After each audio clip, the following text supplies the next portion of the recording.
Hey everyone, a very good evening to all of you guys. Welcome to the MCQ session on the finance current affairs. Very good evening.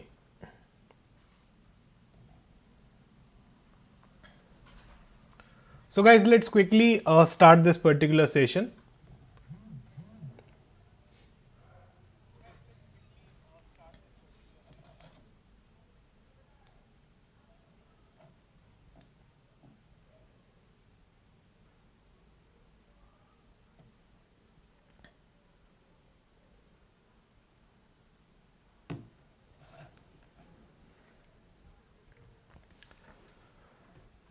So the first question for today guys is related to your corporate governance. In the corporate governance, disclosure norms vary based on transaction values. Under the updated regulation, the audit committee disclosures are not required if the transaction value falls below a certain threshold. You need to tell me this particular threshold. If the limit is not crossing the threshold, you don't have to make any kind of disclosure here. I'm talking about the audit committee disclosure, right? I'm talking about the audit committee disclosure. So what is the bare minimum limit? What is this threshold limit? Any idea? 50 lakhs, 2 crore, 1.25 crore, 1.5 crore, 75 lakhs or 1 crore?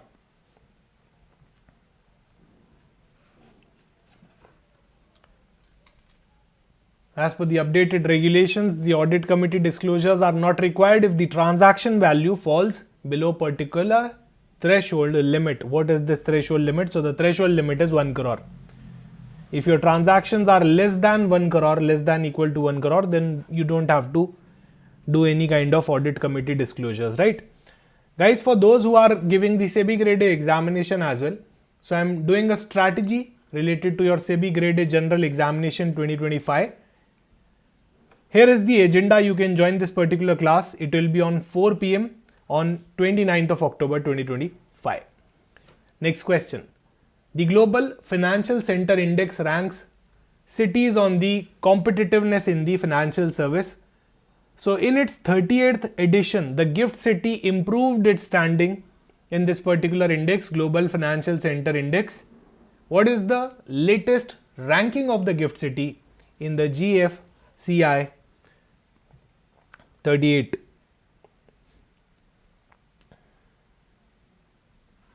What is the latest ranking?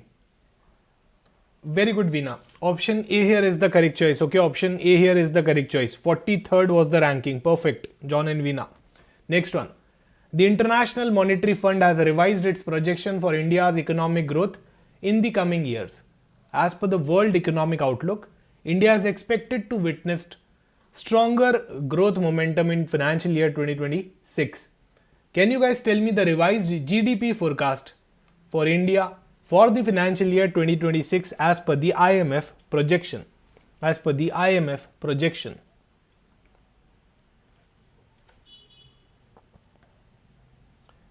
And here the correct choice is 6.6%, right? 6.6%. So you have told me the GDP growth forecast of financial year 2026. What about FY27?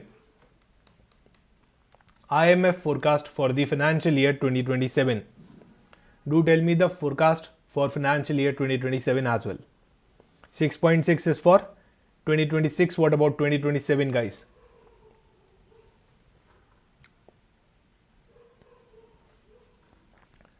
The forecast for the financial year 2027 is 6.2%, right? 6.2%. Perfect. Next one. India's digital payment ecosystem is expanding globally with collaborations that strengthen the UPI acceptance across the borders. Recently, NPCI International signed a strategic MOU with a leading Japanese firm to enable the UPI payments in Japan. Which entity has partnered with NPCI International to facilitate the UPI acceptance in Japan?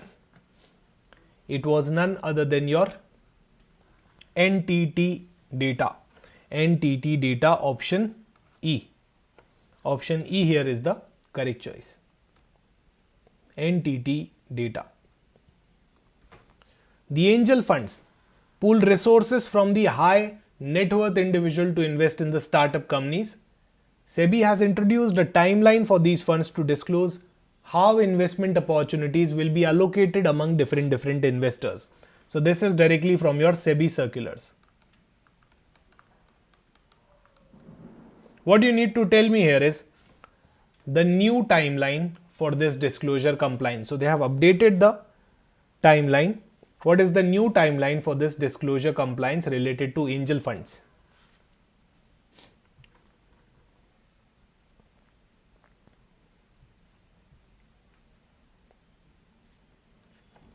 It is by 31st January 2026. By 31st January 2026, option B here is the correct choice. Okay, 31st January 2026 is the timeline. Now this can be important because it's related to your SEBI circular. Next one, a Reserve Bank of India study has ranked Indian states based on the UPI transaction intensity, reflecting the frequency and the adoption. Which state topped the list in terms of UPI transaction intensity?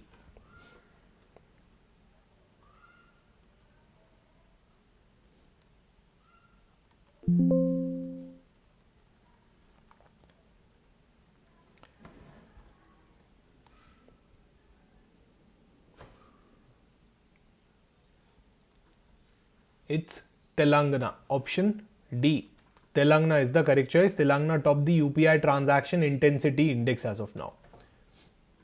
India has launched a UPI application which is tailored specifically for the female users to improve the financial inclusion. What is the name of this UPI exclusive application? Can be important.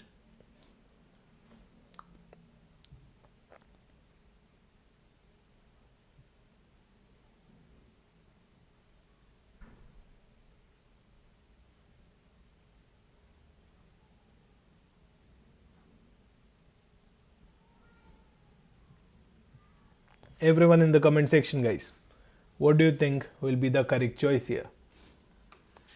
UPI app specifically for the female users to improve the financial inclusion.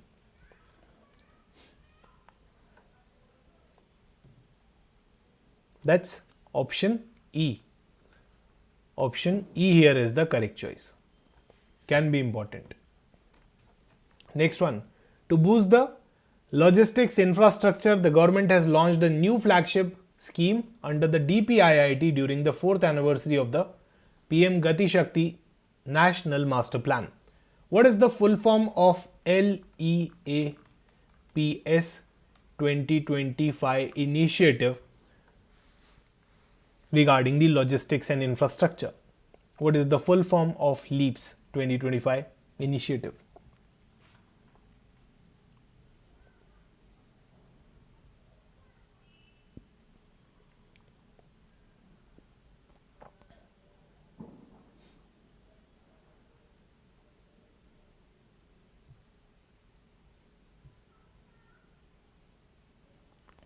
The full form of LEAPS initiative will be Logistical Excellence Advancement and Performance Shield, right? So option B here is the correct choice. This was there to boost the logistics and infrastructure. The government has launched a new flagship scheme under the DPIIT during the 4th anniversary of the PM Gati Shakti National Master Plan. Next one, certain NBFCs are now being considered for reclassification due to their increasing size and systemic relevance. One such firm is expected to become an upper layer NBFC and list publicly within 3 years. Which institution recently is expected to become an upper layer NBFC?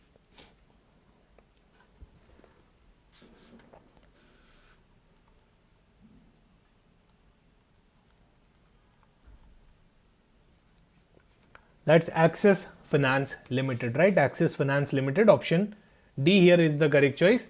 So Axis Finance Limited is on the path to become a upper layer NBFC. And can you guys also tell me the framework which divides the NBFC into different layers? What is the name of the framework? What is the name of the framework, guys?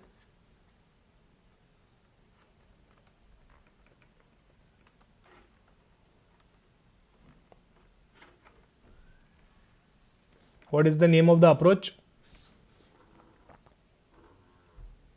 The framework which divides the NBFC into different layers, like base layer, like middle layer, upper layer, top layer.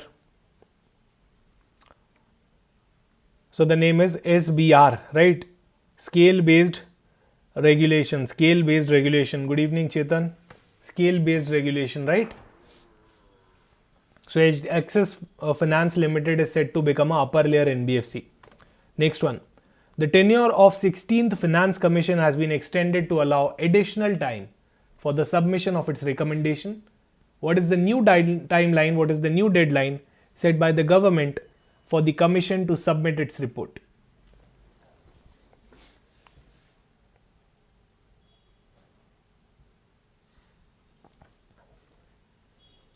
Guys, the correct answer here is 30th November 2025. So they have extended the timeline to 30th November 2025. Option A here will be the correct choice. Option A. Next one. The performance of India's core infrastructure sector slowed significantly in September 2025, impacting the overall industrial growth. What was the year-on-year growth rate of the India's 8 core industry during this particular month?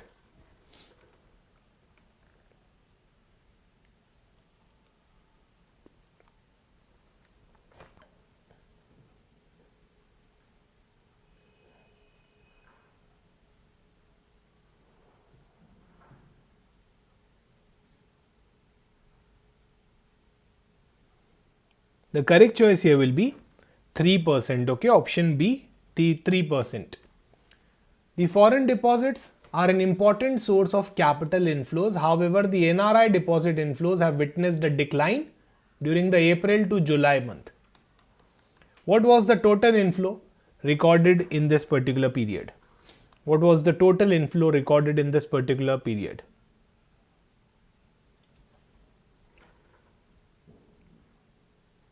The total inflow which was recorded in this particular period was 4.7 billion US dollars. Okay, 4.7 billion US dollars. So option C here will be the correct choice. 4.7 billion USD.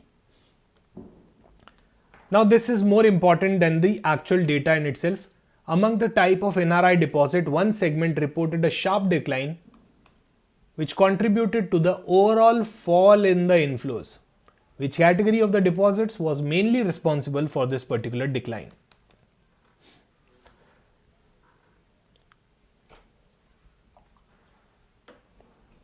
NRO, NRE, RFC, FCNRB, RDA.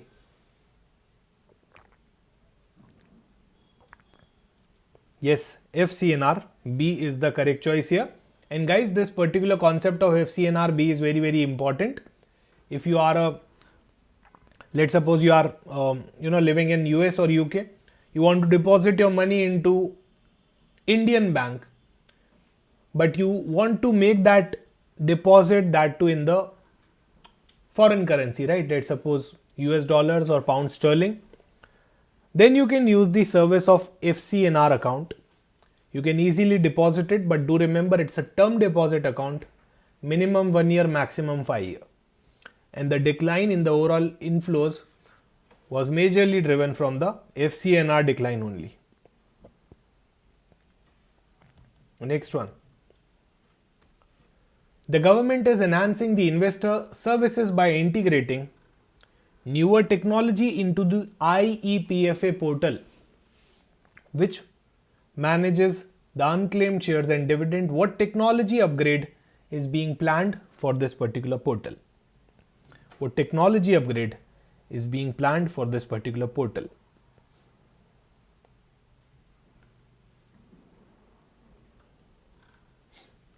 They are incorporating AI and data analytics in this particular portal of Investor Education Protection Fund account, right? IEPFA. Option C. Perfect. AI and data analytics. Now the last question will be for your homework, guys. In a move to support developing countries, two major multilateral banks have signed an exposure exchange agreement. Under this deal, one of them will gain greater lending capacity via swap. What is the total value of the exposure exchange between the ADB and the World Bank? So do let me know later on in the comment section. Thank you so much for the session. Now, we don't have so many MCQs from this particular session. Why? Because it was a Diwali week. So I think that because of the Diwali holidays, there were no so many, finance related news in this particular session. Still, we are able to do, I think, close to,